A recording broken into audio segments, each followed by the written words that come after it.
काफ़ी टाइम के बाद अखिलेश कश्यप जी का लिखा हुआ गाना आया है खेसारी लाल यादव जी के साथ। और इस गाने को देखने के बाद इतना ही कहूँगा, मज़ा आ गया भाई। गाने की हर एक चीज़ को छोड़ दो और गाने के लिरिक्स को सुनो। इतिहास के पन्ने में ये लिखल बा, मेहरारू से कभी ना कोई जीतल बा। भाई बहुत बढ़िया लिरिक्स है और कंफर्म ये गाना मार्केट में बजेगा 100% आज से 4-5 महीने या 3-4 महीने बाद देखोगे तो 80-90 मिलियन व्यूज इस गाने में आपको मिलेंगे भाई। शायद इसे ही अखिलेश कहर कहा जाता है। गाने की बात कर लेते हैं। गाना स्टार्ट होता है एक स्कूल के फ्रेम से, जहां पर एक टीचर और एक शिक्षिका है जो आपस में मियाँ बीवी के नोक झोंक वाली बात करती है। और कुछ बच्चों का कैरेक्टर दे रखा है 26-27 साल के लड़कों को।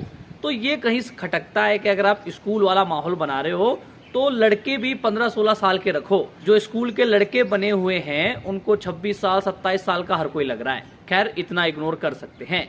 गाने की शुरुआत में जो डिम्पल सिंह है वो अपनी तारीफ करवाती है, अपने घर वालों की तारीफ करवाती है और खेसारी जी से उनके घर वालों की बुराई करवाती है। तो यहाँ पता चलता है कि भैया एक पति अपनी पत्नी के सामने अपने घर वालों की बेइज्जती तो कर सकता है, और पत्नी के घर वालों की बेइज्जती यहाँ पर पति नहीं कर सकता।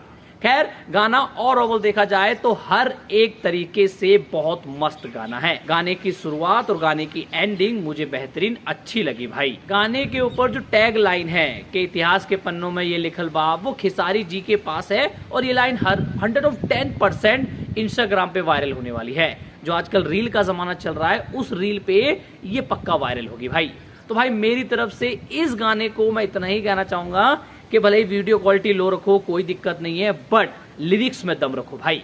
तो इस गाने के लिरिक्स में 110% मुझे तो दम दिखा भाई। बाकी आपको गाना कैसा लगा कमेंट करके जरूर बताएं। मुझे बेहद अच्छा लगा यार।